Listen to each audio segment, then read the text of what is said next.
रामापुरम गांव से सटा हुआ एक घना जंगल है। उस जंगल के किनारे एक छोटा सा खपरेल का घर है। उस घर में सुबह के 4 बजे ही लक्ष्मी जाग गई। उसने आंगन में झाड़ू लगाई, पानी छिड़का और एक सुंदर सी रंगोली बनाई। फिर वो पूरी श्रद्धा के साथ तुलसी के पौधे के पास गई और दिया जलाया। हे माता, पूरे संसार की माँ, हम पर अपनी दया की दृष्टि हमेशा बनाए रखना माँ। मेरे पति बिल्कुल सीधे साधे और बच्चे जैसे इंसान हैं। सामने वाले को तकलीफ में देखकर उनकी आंखों में आंसू आ जाते हैं। ये दुनिया बहुत चालाक है माँ। उनकी मेहनत का सही फल उन्हें देना। हमारे पास धन दौलत ना भी हो तो चलेगा, लेकिन दूसरों की मदद करने वाला ये दिल हमसे कभी मत छीनना माँ। प्रार्थना पूरी करके लक्ष्मी धीरे से घर के अंदर गई और रामैया को जगाया। रामैया उस गहरी नींद में भी चेहरे पर एक मासूम सी मुस्कान लिए हुए था। अरे सुनिए, उठिए, सुबह हो गई है। मुर्गे को बांग दिए बहुत देर हो चुकी है। कोहरा छटने से पहले खेत पर जाना है ना। उठकर मुंह हाथ धो लीजिए, मैं गर्मा गर्म मांड देती हूँ। क्या सुबह हो भी गई लक्ष्मी? तुम्हारी भक्ति की बातें सुनकर तो ऐसा लगता है जैसे रात अभी बीती ही नहीं। तुम्हारे जैसी संस्कारी पत्नी मेरे साथ है, इसीलिए तो मैं इस जंगल के किनारे भी बिना किसी डर के सो पाता हूँ। भगवान ने मुझे जो सबसे बड़ा वरदान दिया है वो तुम ही हो लक्ष्मी। ये आप क्या कह रहे हैं? एक पत्नी के लिए उसका पति ही भगवान होता है, और पति का भरोसा अगर ईश्वर पर हो तभी घर में खुशहाली रहती है। चलिए, अब खेत पर जाने का समय हो गया है। रामैया मुंह हाथ धोकर चबूतरे पर बैठ गया। लक्ष्मी मिट्टी के एक बर्तन में धुआं उड़ाता हुआ गर्मा गर्म मांड और अचार का एक टुकड़ा ले आई। वे दोनों उसे पीने ही वाले थे कि जंगल के रास्ते से एक मुसाफिर थका हारा और कमजोर कदमों से चलता हुआ वहां आया। उसके कपड़े मैले थे, आंखें धसी हुई थीं और वो भूख से बेहाल लग रहा था। माता, सुबह से गले में पानी की एक बूंद भी नहीं गई है। जंगल के रास्ते चलते चलते थक गया हूँ। थोड़ा सा पीने का पानी मिलेगा क्या? लक्ष्मी ने तुरंत अपने हाथ का बर्तन बगल में रखा और अंदर जाकर दूसरे बर्तन में मांड ले आई। अरे बाबा, पानी क्यों? ये गर्मा गर्म मांड पीजिए। हमारे पास इस समय बस यही बना हुआ रखा है। इसे पिएंगे तो थोड़ी ताकत आ जाएगी। पीजिए बाबा। माता, तुम साक्षात अन्नपूर्णा का रूप हो। इस जंगल के किनारे एक देवी की तरह प्रकट हुई हो। तुम्हारा घर हमेशा इसी तरह फलता फूलता रहे। जो तसल्ली बड़े महलों में नहीं मिलती, वो इस छोटे से खपरेल के घर में मिल गई। ये कहकर वो मुसाफिर वहाँ से चला जाता है। देखा लक्ष्मी, तुम्हारा दिल कितना बड़ा है। अपने हिस्से का मांड भी तुमने उस मुसाफिर को दे दिया। तुम्हारी भक्ति सिर्फ पूजा पाठ में नहीं, बल्कि ऐसी सेवा में भी दिखती है। हम दोपहर में जैसे तैसे गुजारा कर लेंगे जी। वो भूख से बेहाल होकर आए थे। भूखे को खाना खिलाने से बढ़कर भगवान की पूजा और क्या हो सकती है। हमारे पास जो कुछ भी है उसे दूसरों के साथ बांटकर जीने में ही तो असली खुशी है। ठीक है लक्ष्मी, अब मैं खेत पर जाता हूँ। रामैया बड़े उत्साह के साथ अपने छोटे से खेत पर गया, लेकिन वहाँ का नजारा देखकर उसका दिल जैसे बैठ गया। जो फसल हरी भरी होनी चाहिए थी वो मुरझाकर झुक चुकी थी। जमीन में दरारें पड़ गई थी। नहर से आने वाला पानी बिल्कुल बंद था। रामैया अपने खेत की मेड़ पर बैठकर फूट फूट कर रोने लगा। क्या हो गया?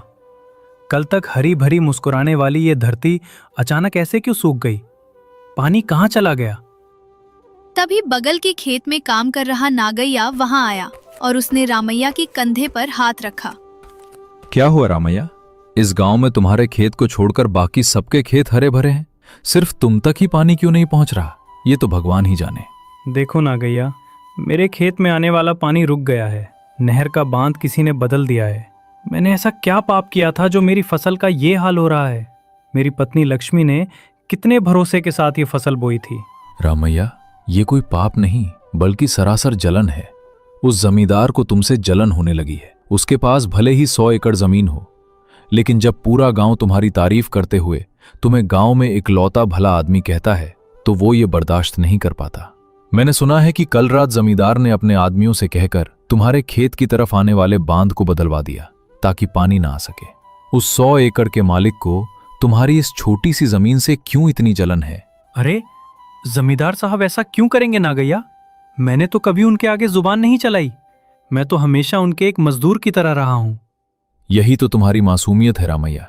उनके पास ताकत और पैसा तो है, लेकिन तुम्हारे जैसा अच्छा नाम नहीं है। गांव के लोग आपस में बातें करते हैं कि जमींदार के 100 एकड़ से ज्यादा तो रामैया का छोटा सा खेत अनाज देता है। उसी नाम को मिटाने के लिए उन्होंने ये चाल चली है।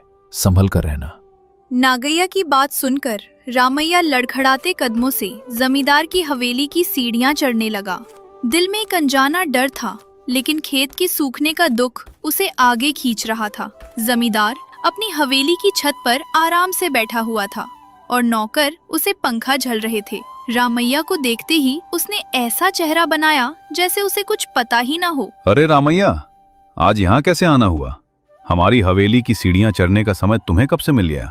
तुम तो हमेशा खेत की मेड़ पर ही पड़े रहते हो। क्या बात है, आज यहाँ क्यों आए हो?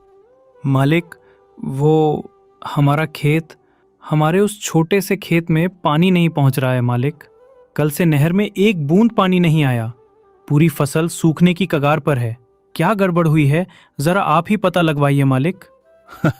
ओहो, पानी नहीं आ रहा? क्यों भाई? पूरा गांव तो कहता है कि तुम गांव में अकेले हो, तुम्हें मिट्टी का कोई जादू आता है। तो फिर पानी कहाँ गया, ये तुम खुद क्यों नहीं पता लगा पा रहे? सब कुछ जानते हुए भी मासूम बनकर मुझसे पूछने आए हो? नहीं मालिक, मुझे कुछ नहीं पता, इसीलिए आपके पास आया हूं। आपकी मर्जी के बिना इस गांव में पत्ता भी नहीं हिलता। क्यों बे?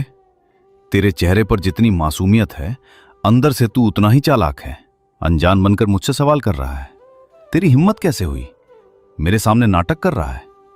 जब तक मैं 100 एकड़ का मालिक यहां हूं, तब तक पूरा गांव तेरे नाम की माला क्यों जपता है? रामैया का बोया बीज सोना उगलता है। रामैया का हाथ लगते ही फसल लहलहा उठती है। मेरा नाम पीछे छोड़कर लोग तेरे नाम के नारे लगाएंगे। मालिक, मैं तो एक छोटा सा इंसान हूं, ऐसा कुछ नहीं है। हाँ बे, मैंने ही किया है। उस नहर के बांध को मैंने ही बदलवाया और तेरे खेत का पानी रुकवाया। इस गांव की मिट्टी में सिर्फ मेरा नाम गूंजना चाहिए। तेरे जैसे लोग जब तक मेरे पैरों के नीचे रहेंगे, तभी तक इस गांव की भलाई है। चल निकल यहां से। जमींदार का ताना और उसकी आंखों में छिपी जलन देखकर रामैया के मुंह से एक शब्द भी नहीं निकला। वो सिर झुकाकर आंखों में आंसू लिए वहां से लौट आया। रामैया अपमान और भारी दिल के साथ घर वापस आया। वो नहीं चाहता था कि लक्ष्मी को इस बात का पता चले और वो दुखी हो, इसलिए अंदर से रोते हुए भी उसने ऊपर से मुस्कुराने की कोशिश की। शाम हो गई। जंगल में अंधेरा घिरने लगा। दोनों बाहर चारपाई पर बैठे थे। लक्ष्मी मांड का बर्तन ले आई। सब्जी खरीदने के लिए एक पैसा भी नहीं था, इसलिए अचार का टुकड़ा ही उनका सहारा था। क्या बात है लक्ष्मी, आज मांड में नमक थोड़ा ज्यादा हो गया है क्या? लेकिन स्वाद एकदम बढ़िया है। इस ठंड में ये गर्मा गर्म मांड पीकर जान में जान आ गई। तुम्हारे हाथ का खाना तो वैसे भी अमृत जैसा होता है। अरे सुनिए, ये नाटक क्यों कर रहे हैं? आपकी आंखों में घूम रहे वो आंसू क्या मुझे दिखाई नहीं दे रहे? आप मांड पी तो रहे हैं, पर वो आपके गले से नीचे नहीं उतर रहा। साफ साफ बताइए, क्या बात हुई है? मैं हार गया। जमींदार ने पानी रुकवा दिया है। मैंने मिन्नतें की तो उन्होंने मेरा मजाक उड़ाया। उस 100 एकड़ के मालिक की नज़र हमारी छोटी सी जमीन पर पड़ गई। पूरा गांव मेरी तारीफ करता है। इसी जलन में उन्होंने ये सब किया। अब अगर फसल बर्बाद हो गई तो हम क्या खाएंगे लक्ष्मी? इस कड़कती ठंड में हमें मांड नसीब होना भी मुश्किल हो जाएगा। मैं तुम्हें भूखा नहीं देख सकता। अरे सुनिए, परेशान मत होइए। अगर उस जमींदार ने पानी रोक दिया तो क्या हम मर जाएंगे? हमारे पास जमीन का टुकड़ा तो है ना। हम इस धरती माँ पर भरोसा रखेंगे, उस भगवान पर भरोसा रखेंगे। आप हिम्मत मत हारिए। उस रात रामैया को नींद नहीं आई। घर के बाहर चारपाई पर लेटा हुआ वो आसमान की तरफ देख रहा था। उसके कानों में जमींदार की कही बातें ही गूंज रही थीं। मैंने ऐसा क्या पाप किया है? उस जमींदार को मुझसे इतनी नफरत क्यों है? दिन रात हाड़ तोड़ मेहनत करके जीने वाले एक गरीब से इतनी जलन क्यों? यही सोचते सोचते उसकी आंखें मूंद गईं। धीरे धीरे सुबह हो गई। चिड़ियों की चहचहाहट जंगल को जगा रही थी, लेकिन इस बार रामैया लक्ष्मी से पहले ही उठ गया था। वो चबूतरे पर बैठकर गहरी सोच में डूबा था।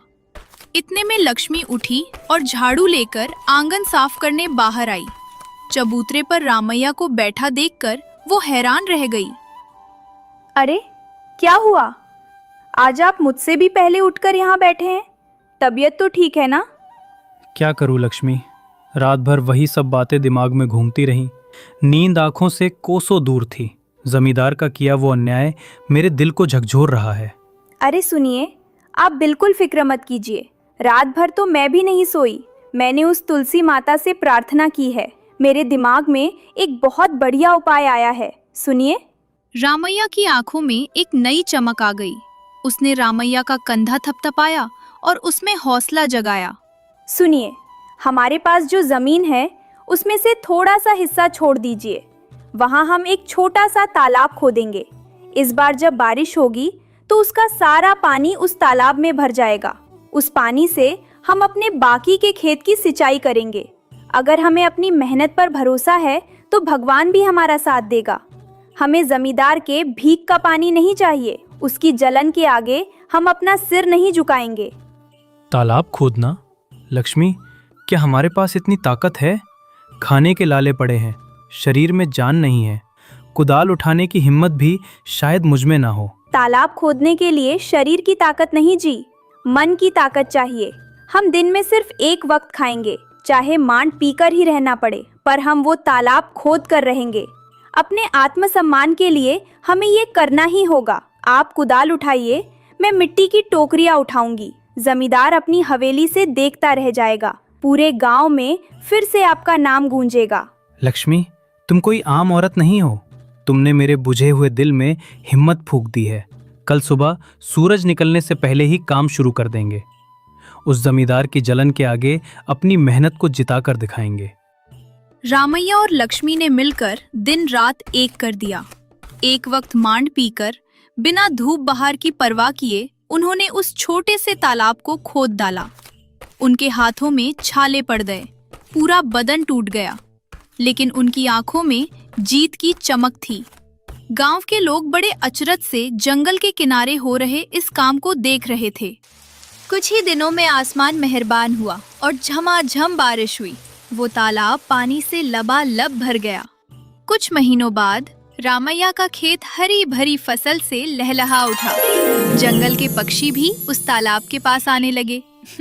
लक्ष्मी, देखो, हमारा खेत फिर से मुस्कुरा रहा है। ये पानी अब कभी नहीं सूखेगा। जमींदार के पानी से कहीं ज्यादा मीठा तो ये बारिश का पानी है। तुम्हारी समझदारी ने आज हमें बचा लिया। देखा आपने, हमारी मेहनत बेकार नहीं गई। अब अगर कोई भूखा हमारे दरवाजे पर आएगा तो उसे खिलाने के लिए हमारे पास अनाज होगा। उस जमींदार का 100 एकड़ का खेत भले ही पानी के बिना सूख रहा हो, लेकिन हमारा ये छोटा सा खेत गांव में एक मिसाल बनकर चमकेगा। मेहनत करने वाले को भगवान कभी अकेला नहीं छोड़ता। जमींदार अपनी हवेली से रामैया के खेत को देखकर जलन से भुन गया, पर वो कुछ कर नहीं पाया। रामैया अब अपने तालाब का पानी आसपास के छोटे किसानों को भी दे रहा था। जंगल के किनारे बना वो छोटा सा घर अब पूरे गांव के लिए एक मिसाल बन चुका था। रामैया सचमुच उस गांव में सबसे अनोखा और अकेला भला आदमी साबित हुआ।